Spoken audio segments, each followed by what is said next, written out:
एउटा भरोसा गुम्दै गएको छ। राम्रोसँग बसेर कुराकानी गर्यो भने राजनीतिक अधिकार पाएको कुरामा, आर्थिक सामाजिक सांस्कृतिक अधिकार पाएको कुरामा नागरिकहरूले ठुलो गौरव गरेका छन्। उनीहरू गर्छन्। उनीहरू यो मानेमा हाम्रो नेतृत्वप्रति, उनीहरूको ठुलो नेतृत्वप्रति उनीहरूको ठुलो सम्मान पनि छ, राजनीतिक दलप्रति सम्मान पनि छ। हिजोको अवस्थासँग तुलना गर्दै गर्दा हिजो विद्यालय पढ्न नपाएको मान्छे 8 कक्षा पढ्न पाउँदै गर्दा स्वाभाविक रूपमा खुसी छ। तर के कुराले चिन्तित छ, के कुराले आक्रोशित छ भने 8 कक्षा एउटै कक्षामा पढ्न थालेको धेरै भयो। 8 बाट 9 जान चाहन्छ, 9 बाट 10 जान चाहन्छ, त्योभन्दा माथि बढ्न चाहन्छ। तर अड्केको कुराले गर्दा आक्रोशित छ, कहीँ न कहीँ भरोसा गुमाएको छ। राजनीतिक दलहरूप्रति मात्र होइन, अहिले पछिल्लो समयमा मैले घुम्दै गर्दा मैले देखेको कुरा, अड्डा, अदालत, प्रहरी, प्रशासन, दल, ब्याङ्क, वित्तीय संस्था, हामीसँग जे जति कुराहरू छन् जसलाई हामी संस्था पनि भन्छौँ, स्टेट भनेको केवल पार्लियामेन्ट अदालतहरू मात्र होइन, सबै कुराहरू सबैसँगको एउटा खालको विश्वास, जुन विश्वास घुम्दै घुम्दै गएको अवस्था छ, यो डरलाग्दो छ। यो विश्वासलाई हामीले पुनर्स्थापित गर्नै पर्छ। यो हामी सबैको जिम्मेवारी हो। यो विश्वास पुनर्जागृत गर्न सकिएन, भरोसा फेरि स्थापित गर्न सकेन भने हामी सबैले गुमाउने अवस्था आउँछ।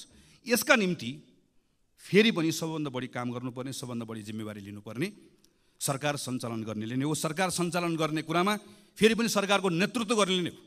मैले यो संसदमा पटक पटक उभिएर त्यस कारणले भनेको छु र फेरि पनि त्यो कुरा दोहोऱ्याउन चाहन्छु। प्रधानमन्त्री नै हो, प्रधानमन्त्री लिडर हो, प्रधानमन्त्री क्याप्टेन हो। प्रधानमन्त्रीले सरकार सञ्चालन गर्दै गर्दा सबैलाई सँगै लिएर गएर अपेक्षित परिणाम दिन सक्दै गर्दा त्यसले एउटा विश्वास जागृत गराउन सक्छ। हामीले अस्ति मात्रै 1 वर्षको आफ्नै कार्यकालको समीक्षा गरेर प्रधानमन्त्रीले केही कुराहरू घोषणा गरेको सुन्यौँ। कतिपय कुराहरूको आत्मस्वीकारोक्ति छ, कतिपय कुराहरू भएका कमजोरीहरूलाई स्वीकार गर्नुभएको छ, कतिपय कुराहरूको सन्दर्भमा नयाँ गर्ने कुराहरूको बारेमा केही सङ्कल्प पनि गर्नुभएको छ।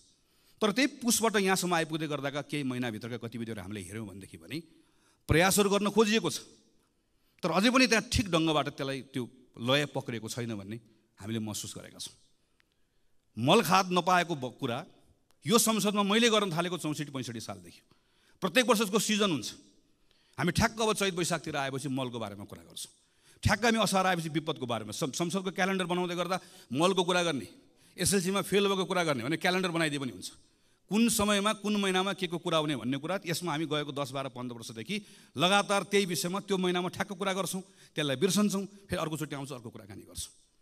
अहिले यस्ता लामो समयदेखि रोकिएका विषयहरूमा केही गर्नुपर्छ भनेर प्रधानमन्त्रीले छलफल गरेको हामीले देख्यौँ। तर छलफल गरिसके पछाडि आज छलफल भयो, मैले भनेको 10 दिनभित्रमा 15 दिनभित्रमा यति काम गर्ने भनेर निर्देशन दिएको पनि हामीले पढ्यौँ। योभन्दा अगाडिको प्रधानमन्त्रीले निर्देशन नदिएकोले अहिले मैले निर्देशन दिएकोले गर्दा हुन्छ भन्ने सोचबाट बाहिर निस्कनुपर्छ। निर्देशनले हाम्रो समस्याको समाधान गर्दैन।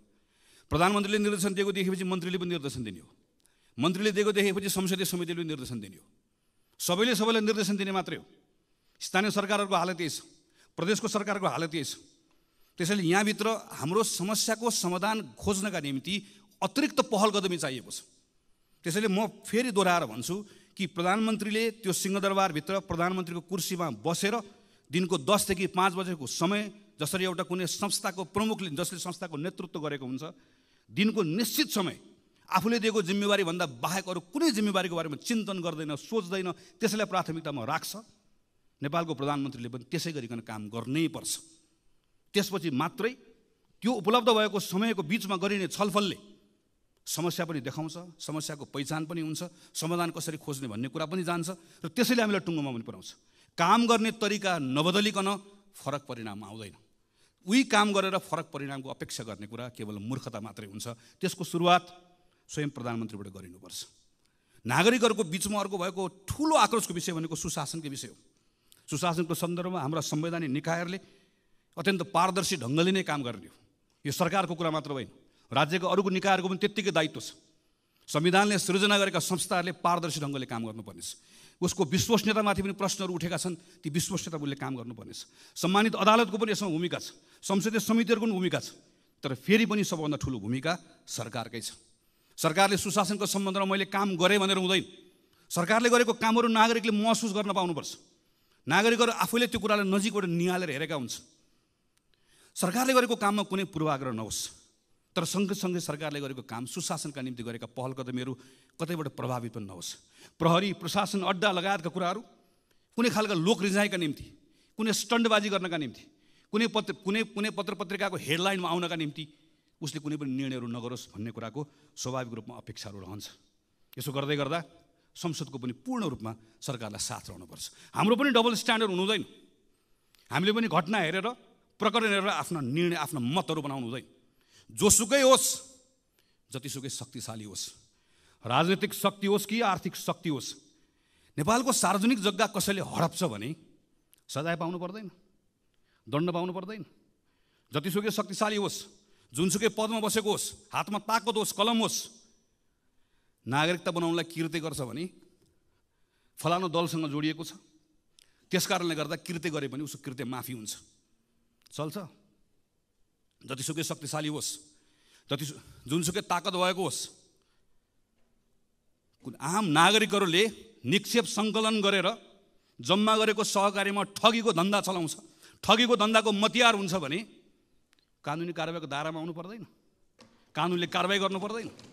त्यसैले सुशासनको आजको दिनको मन्त्र बनेको कानुनको शासन, विधिको शासन, चाहे जग्गा मिच्ने होस्, जग्गा हडप्ने होस्, चाहे नागरिकताको कृत्य गर्ने होस्, चाहे सहकारीमा ठग्ने होस्, यताको होस् उताको होस्, जुनसुकै दलको होस्, दलभन्दा बाहिरको होस्, जतिसुकै शक्तिशाली होस्, कसैले पनि उन्मुक्ति पाउनुहुन्न। एउटा सर्वसाधारण नागरिकले, एउटा नेपाली नागरिकले जे गर्दा दण्ड पाउँछ भने शक्तिशालीलाई पनि त्यो कानुन त्यसरी नै लागू हुनुपर्छ, जुनसुकै अवस्थामा पनि, जुनसुकै अर्थमा पनि।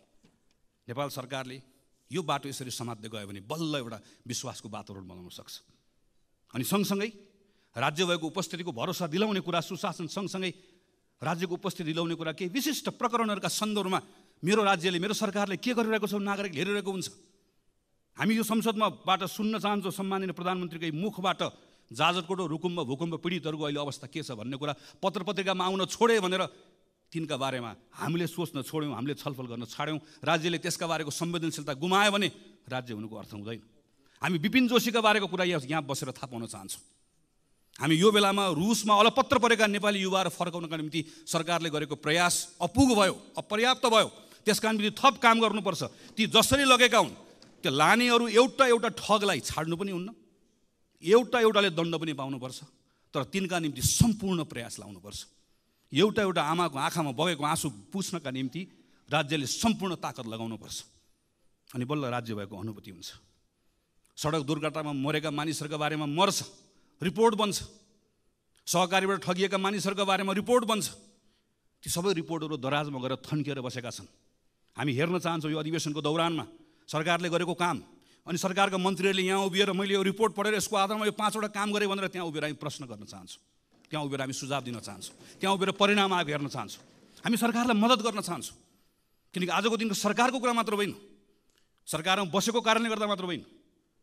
हामी यो बेलामा यतिखेर सानसाना कुराहरूको परिणामबाट नागरिकहरू खुसी भएको हेर्न चाहन्छौँ। झापादेखि यहाँसम्म आइपुग्दै गर्दा कतै जङ्गली हात्तीको कुरा छ, जसरी पहाडमा बस्ने साथीहरूले सधैँभरि बाँदरको कुरा गर्नुहुन्छ। माडीको किसानहरूले रातिको समयमा निकुञ्जभित्र गाडी कुद्ने व्यवस्था गरोस्। ठुरीको मानिसहरूले सामान्य मेरो त्यहाँभित्रको मेरो भन्सारको त्यहाँको स्तरोन्नति गरिदियो। काहीँ दुधको किसानको कुरा छ, काहीँ केराको किसानको कुरा छ। मैले खालि यति मात्र भन्न खोजेको, यति साना साना कुराहरू छन् र यति डुएबल छन्, गर्न सकिने कुराहरू छन्। बसेर प्रधानमन्त्रीले मन्त्रीले एक ठाउँ बसेर यो कुरा गरौँ भनेर भन्दै गर्दा गर्न नसकिने कुराहरू छैनन्, असम्भव कुराहरू छैनन्, सम्भव कुराहरू छन्। स्रोत साधनले भ्याउने कुरा छ, नियम कानुनले दिएको कुरा छ, केवल इच्छा शक्ति चाहिएको छ। यी सानसाना कुराहरूबाट अहिले मैले शिक्षाको कुरा गरेँ, स्वास्थ्यको कुरा गरेँ। अब यही 5-6 महिना 6-7 महिनामा अहिले निराश भएको नागरिकले मेरो विद्यालयमा अलिकति सुधार देख्यो, विश्वविद्यालयको नियुक्ति सही ढङ्गले भएको देख्यो, ठगहरूलाई थुनिएको देख्यो, यता पूर्वाधारको कुरामा थोरै सुधार भएको देख्यो, सानसाना कुराहरू मात्र देख्यो भने त्यही नागरिकले फेरि राम्रो हुँदै गयो, राम्रो हुँदै जान थालेको छ, हिजोभन्दा आज राम्रो भयो भनेर भरोसा त्यहीँबाट जाग्न थाल्छ, त्यहीँबाट एउटा स्थिति बन्न थाल्छ। यसमा हामीले ध्यान दिनुपर्नेछ। र यसपछिको सबभन्दा महत्त्वपूर्ण विषय भनेको हाम्रो अर्थतन्त्रको विषय हो। राष्ट्र ब्याङ्कले हिजो मात्रै चालु आर्थिक वर्षको 6 महिनाको अहिलेको आर्थिक अवस्थाको प्रतिवेदन सार्वजनिक गरेको छ।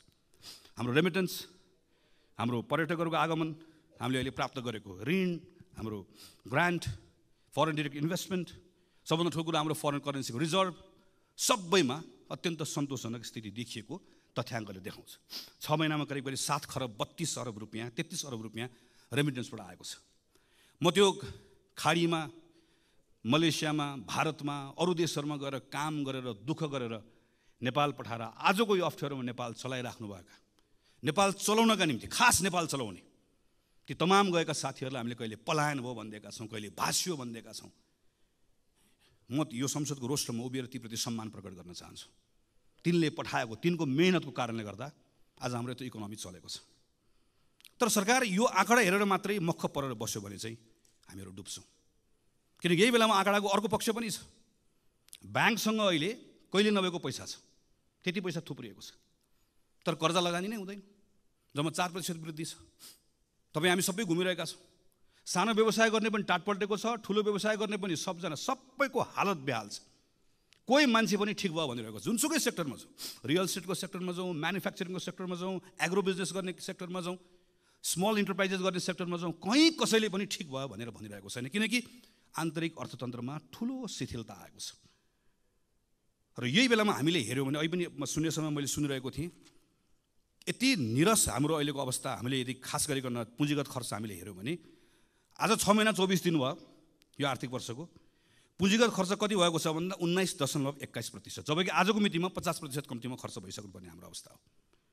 केन्द्रीय सरकारको जस्तो छ, स्थानीय सरकार र प्रदेश सरकारको पनि त्यस्तै छ। गएको 5-6 वर्षमा हामीले हेऱ्यौँ भने 60% कसैको पनि नआएको छैन। यो पुँजीगत खर्च हेर्दै गर्दा तथ्याङ्क कुरा मात्र होइन, पुँजीगत खर्च कम भएको कारणले गर्दा आजको दिनमा हाम्रो यी सबै बाह्य सूचकहरू ठिक हुँदै गर्दा पनि हाम्रो आन्तरिक अर्थतन्त्र यति शिथिल हुनुको मुख्य कारण भनेकै हामीले गर्ने पुँजीगत खर्च गर्न नसकेको कारणले गर्दा। यसको यति धेरै ठुलो यसले एउटा साइकल बनाएको, यति इन्टरट्विन छ यो विषय, एउटा अर्कोसँग जोडिएको छ। यो कारणले गर्दाखेरि यस्तो खालको एउटा भयानक स्थिति सृजना भएको छ। तर यो पुँजीगत खर्च बढाउनुको निम्ति हामी जान्न चाहन्छौँ र हामी यदि हाम्रो भूमिका के हुन्छ भने हामी मद्दत गर्न चाहन्छौँ। तपाईँ हिजो गरेको भन्दा के फरक गर्दै हुनुहुन्छ? हाम्रो प्रधानमन्त्री कार्यालय, हाम्रो अर्थ मन्त्रालय, हाम्रो अरू मन्त्रालयहरू, समग्रमा सरकार हिजो गरेको भन्दा के फरक गर्दैछ, के नयाँ ढङ्गले गर्दैछ, जसको आधारमा हामी विश्वास गर्न सक्छौँ कि अब पुँजीगत खर्च हिजोको भन्दा फरक हुन्छ। हामी त नयाँ बजेटको बारेमा छलफल गर्न थाल्यौँ, गर्नै पनि पर्नेछ, हामीले भनेको टाइममा गरौँ भनेर। तर नयाँ बजेटको छलफलको कुराको अर्थ के? पुरानो बजेटको बारेमा हामी सक्यो। अस्तिसम्म हामी पुरानो बजेटमा छलफल गर्दैथ्यौँ। बजेट कार्यान्वयनको अहिले चरणमा यति निराश लाग्दो अवस्था भएको बेलामा हामीले यो बेलामा पुँजीगत खर्च बढाउने विषयको सन्दर्भमा हामी यो गर्छौँ, यो गर्छौँ, यो गर्छौँ, यसरी गर्छौँ भन्ने कुरा भनेनौँ, गरेनौँ भने यसले हाम्रो अवस्था बदलाव ल्याउँदैन। हामी चाहन्छौँ सरकारले यसका बारेमा प्रयासहरू गरोस्, गरि पनि रहेको छ। कतिपय गरेको कुराहरूको बारेमा हामी जानकारी पनि चाहन्छौँ, हामी सूचित पनि हुन चाहन्छौँ, हामी त्यहाँ सुझाव दिन चाहन्छौँ, हामी सँगसँगै यी विषयहरूमा काम गर्न चाहन्छौँ। यति गर्न सकियो भने त्यसले थोरै सरकारलाई स्पेस दिन्छ। त्यो स्पेस पाएपछि अब के कानुनहरूमा काम गर्नुपर्नेछ। कम्तीमा पनि 5वटा कानुन खारेज गर्नुपर्नेछ। 28वटा कानुन, विदेशी लगानी, सार्वजनिक निजी साझेदारी लगायत हामीले टिपेर हेर्दै गर्दाखेरि करिब 28वटा नयाँ कानुनहरू यहाँभित्र बनाउनु पर्ने र परिमार्जन गर्नुपर्नेछ। अर्थात् करिब 40को हाराहारीमा यो संसदले अबको 5-6 महिनाभित्र कानुनमा काम गर्नुपर्नेछ। हामी ती कानुनमा काम गर्न तयार छौँ। पहिला सानो क्विक विन्सहरू हामीलाई चाहियो, त्यसले थोरै विश्वासको वातावरण बनाउँछ। त्यति विश्वासको वातावरण बनाइसकेपछि हामीले कानुनमा सुधार गर्नुपर्नेछ, त्यसले अझै वातावरण दिन्छ। त्यति वातावरण दिएपछि अनि हामीले अर्थतन्त्रको संरचनागत सुधार गर्नै पर्नेछ। किनकि हामी निर्वाचनमा जाने, निर्वाचन जित्ने, बहुमतको सरकार बन्ने, संविधान बनिसक्यो, कुनै अहिले युद्ध द्वन्द्व केही छैन, हामी सामान्य अवस्थामा छौँ। यो अवस्थामा पनि हामीले अर्थतन्त्रको संरचनागत सुधार गरेनौँ। हेर्नुहोस् त हाम्रो व्यापार घाटा, हामी अहिले हेऱ्यौँ भने हामी बङ्गलादेश जस्तो हुने भन्छौँ म्यानुफ्याक्चरिङ सेक्टरमा। हाम्रो अहिले करको दर जुन छ, करको यो दर राखेर हामी बङ्गलादेश जस्तो हामी म्यानुफ्याक्चरिङ सेक्टर बन्न सक्छौँ। हामी पर्यटनमा यत्रो ठुलो आशा गरिरहेका छौँ, तर आजको दिनमा हाम्रो म्यानुफ्याक्चरिङ सेक्टर लगायतको यी सेक्टर्सहरूबाट हामीले रोजगारी सृजना गर्न सकेनौँ भनेदेखि भने हाम्रो अर्थतन्त्रको हालत अहिले जे छ अझ योभन्दा पनि कमजोर बन्दै जान्छ। हाम्रो अर्थतन्त्रमा संरचनागत सुधार नगरिकन हाम्रो अवस्था बदलिन्न। संरचनागत सुधारको लागि पहिलो पाइला नचालिकन गन्तव्यमा पुगिन्न। पहिलो पाइला चाल्नको लागि आत्मविश्वास चाहिएको छ। आत्मविश्वासको लागि अहिले केही सुधार गर्नुपर्नेछ। सानो सुधार गऱ्यौँ थोरै ठाउँ दिन्छ, थोरै ठाउँमा बसेर कानुनी सुधार गरौँ अझै ठुलो ठाउँ दिन्छ, अनि त्यो ठुलो ठाउँले आत्मविश्वास दिन्छ। त्यसपछि हामीले संरचनागत सुधार हामीले गर्नै पर्छ। हाम्रो अहिलेको जस्तो एग्रिकल्चर राखेर, अहिलेको जस्तो म्यानुफ्याक्चरिङ राखेर, अनि अहिलेको जस्तो हाम्रो यति यो खालको सर्भिस सेक्टर राखेर, अनि सर्भिस सेक्टरको हाम्रो कन्ट्रिब्युसन चाहिँ 60% भन्दा बढी सर्भिस सेक्टरको भनेर हामीले भन्ने, तर हाम्रो सर्भिस सेक्टर जुन खालको छ, यो खालको सर्भिस सेक्टर राखेर हामी कहीँ पनि पुग्दैनौँ। हामीले एउटा ठुलो जम्प गर्नुपर्ने छ। त्यो जम्प गर्नुको लागि हामीलाई एउटा ठुलो आधार चाहिएको छ। यसका निम्ति सम्माननीय सभामुख महोदय, योभन्दा राम्रो मौका कहिले आउँछ? संविधान बन्यो, संहिता आयो, सङ्घ छ, प्रदेश छ, सबैतिर अहिले एक खालको अनुकूलता छ। सबैतिर एउटा खालको वातावरण छ। हामीलाई कुनै बाह्य कारणले गर्दा अप्ठ्यारो भएको छैन। हामी सबै सहजतामा छौँ। हामी सबै सहजतामा भएको बेलामा पनि नेपाल सङ्कटमा छ, नेपाल सङ्कटमा छ, नेपाल अप्ठ्यारोमा छ भनेर भन्ने हो भने चाहिँ सजिलो चाहिँ कहिले हुने हो? के भयो भने चाहिँ नेपाललाई सङ्कटबाट बाहिर निकाल्ने हो त हामीले। त्यसैले यो बेलामा फरक ढङ्गले काम गर्ने कुरामा सरकारले सोचोस् भन्ने हो। र नेपाली कङ्ग्रेस पार्टी हामी संसदको ठुलो दलको हिसाबले यो अभियानमा हामी सरकारमा छौँ, हाम्रो जिम्मेवारी छ, त्यहाँ पनि छँदैछ। हामी यो संसदको यो ठाउँबाट पनि सरकारले बनाउने कानुन, सरकारले यहाँबाट खोजेका तमाम कुराहरूका सन्दर्भमा हामी सहयात्रा गर्न चाहन्छौँ, हामी सँगसँगै मद्दत पनि गर्न चाहन्छौँ। यी सबै विषयहरू छलफल गर्दै गर्दा संविधानको अर्को पाटो हामीले बिर्सनौन्न। हामीले संविधानमा दलितका बारेमा कुरा गरेका छौँ, मधेसीका बारेमा कुरा गरेका छौँ, महिलाका बारेमा कुरा गरेका छौँ, अल्पसङ्ख्यकका बारेमा कुरा गरेका छौँ। यी तमाम विषयहरूको कुराकानी गर्दै गर्दा यो केवल बोल्ने विषय मात्र होइन। केही समयपछि संसदमा निर्वाचनको ऐन आउँदैछ, राजनीतिक दल सम्बन्धी ऐन आउँदैछ। यी तमाम कानुनहरूमा छलफल गर्दा यो पटक संसदले यहाँभित्र फेरि के हावी नहोस् भन्नेतर्फ सचेत रहनै पर्छ भने संविधानको त्यो मर्म जसले दलित, महिला, मधेसी, मुस्लिम सबैको, अल्पसङ्ख्यक सबको समान प्रतिनिधित्वको कुरा गर्छ, समान हैसियतको कुरा गर्छ, हाम्रा कानुनहरू पछाडि नफर्किउन्, हाम्रा कानुनहरू यो त्यो रिग्रेसिभ बाटोमा नजाओस् भन्नेतर्फ पनि संसदको यो अधिवेशनमा हामीले यथेष्ट ध्यान पुर्याउनु पर्नेछ। पछिल्लो समयमा हामी के देख्दै गएका छौँ भने डेमोक्रेसीको एउटा सुन्दर पक्ष भनेको असहमति राख्न पाउने कुरा हो, आफ्नो फरक मत राख्न पाउने कुरा हो।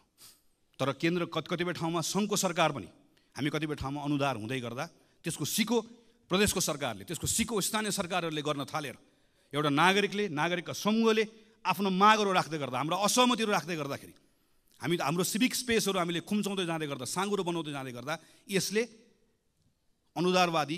अनुदार चेहरा देखाउने, चरित्र देखाउने मात्र होइन, त्यसले त्यो डेमोक्रेसीको सबैभन्दा सुन्दर पक्षलाई सङ्कुचित गर्दै गर्दा यो प्रतिको विश्वास पनि उड्दै जान्छ। यो तर्फ पनि सरकार सचेत रहनुपर्नेछ र संसद पनि सचेत रहनुपर्नेछ।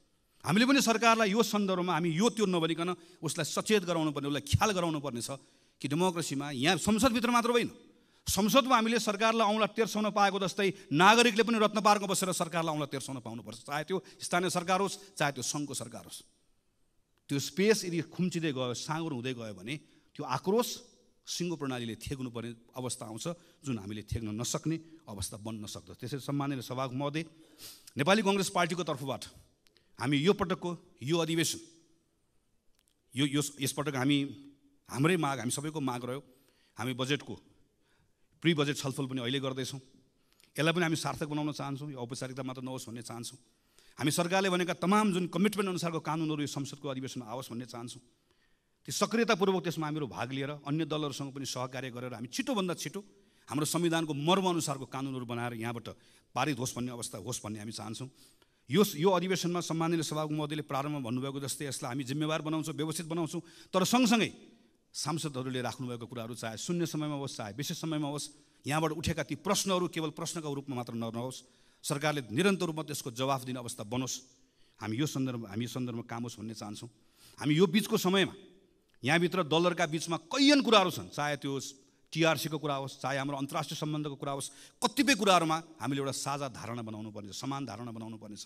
संसदभित्र हुने छलफलले, यहाँभित्र हुने वाद विवादले, यहाँभित्र हुने बहसले एकतालाई बल पुऱ्याओस्, चाहे त्यो शान्ति प्रक्रिया टुङ्ग्याउने सन्दर्भमा होस्, चाहे त्यो हाम्रो अन्तर्राष्ट्रिय सम्बन्ध, यो दल त्यो दल नभनिकन नेपालको अन्तर्राष्ट्रिय सम्बन्धलाई सबैले अन गर्ने हाम्रो आफ्नो अन्तर्राष्ट्रिय सम्बन्ध बनाउने कुराको सन्दर्भमा, चाहे अहिले अप्ठ्यारोमा परेका इकोनोमीका कतिपय कुरालाई सुधार गर्ने विषयका सन्दर्भमा हाम्रोभित्र हुने यहाँभित्रको छलफलले, प्रश्नले, वाद विवादले, यहाँभित्रको बहसले त्यसलाई बल पुऱ्याओस्, अझै सँगै काम गर्ने कुरामा त्यसलाई ताकत दियोस्।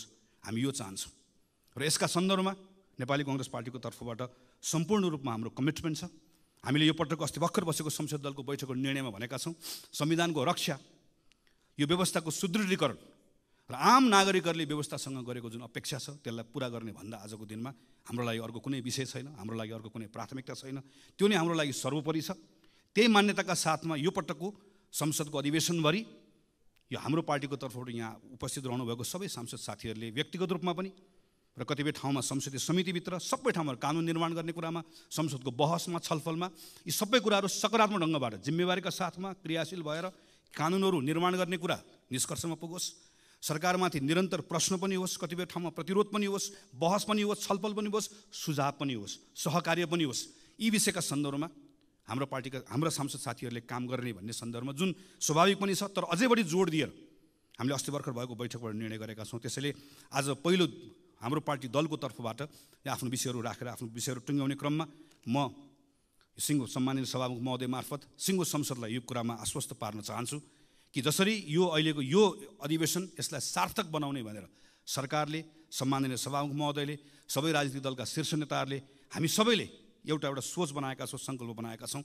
यो सङ्कल्पलाई पुरा गर्ने साथमा हामी नेपाली काङ्ग्रेस पार्टीको तर्फबाट 100% हाम्रो यसमा संलग्नता रहन्छ, 100% हाम्रो सक्रियता रहन्छ र हामी अन्य दलहरूसँग, संसदभित्र रहनुभएका तमाम अरू सबै दलहरूसँग कानुन निर्माण गर्ने कुरा, सुशासनका कुरा, भ्रष्टाचार अन्त्य गर्ने कुरा र हाम्रो अर्थतन्त्रलाई चलायमान बनाउने कुरा र संविधानलाई कार्यान्वयन गर्ने कुरा, खास गरिकन संहिताको कार्यान्वयन गर्ने कुरा, सुशासनको कुरा लगायतका तमाम विषयहरूका सन्दर्भमा हामी सहकार्य पनि गर्न चाहन्छौँ। ती सहकार्यको त्यो सहकार्य गर्ने विषयको सन्दर्भमा पनि हामीहरू खुला छौँ र हामी किन पनि यो ठान्दछौँ भने आजको यो घडी, अहिले यो बेलाको समय यत्रो सफलता प्राप्त गरिसकेपछि यही संविधान सभामा, पहिलो संविधान सभा त्यसका दृश्यहरू याद छ, दोस्रो संविधान सभा त्यसको दृश्यहरू याद छ, त्यति अप्ठ्यारो समयहरू हामीले पार गरेर आयौँ। आज त धेरै सहजता छ, धेरै अनुकूलता छ, तर यो सहजता र अनुकूलताको बिचमा पनि एक प्रकारले सम्मानित सभामुख महोदय राजनीतिक दलहरूको अग्नि परीक्षाको जस्तो समय छ। तर यो दलको मात्र अग्नि परीक्षा होइन, सिङ्गो लोकतान्त्रिक प्रणालीको अग्नि परीक्षा जस्तो छ। लोकतान्त्रिक प्रणालीको मात्र होइन, हाम्रो समय नै एक प्रकारले अग्नि परीक्षामा गएको जस्तो भएको छ। किन? हामी अहिले चुक्यौँ भने त्यसबाट जे क्षति हुन्छ त्यो क्षतिको पूर्ति सानो समयले गर्न सकिन्न, सानो स्रोतले गर्न सकिन्न। हामीसँग चुक्ने सुविधा छैन। हामीले यो पटक हामी सबैले आफ्नो ठाउँबाट आफ्नो भूमिका निर्वाह गऱ्यौँ भने हामी त्यो चुकाइमा पर्दैनौँ। त्यसका निम्ति संसदको अधिवेशन सार्थक होस्, हामी हाम्रो ठाउँबाट आफ्नो जिम्मेवारी निर्वाह गर्छौँ। हामी सबै आफ्नो जिम्मेवारी निर्वाह गर्ने कुरामा त्यही बाटोमा अगाडि बढौँ भन्ने हाम्रो शुभेच्छा राख्दै, शुभकामना राख्दै मेरो आफ्नो कुरा टुङ्ग्याउँछु। धन्यवाद, नमस्कार, जय नेपाल।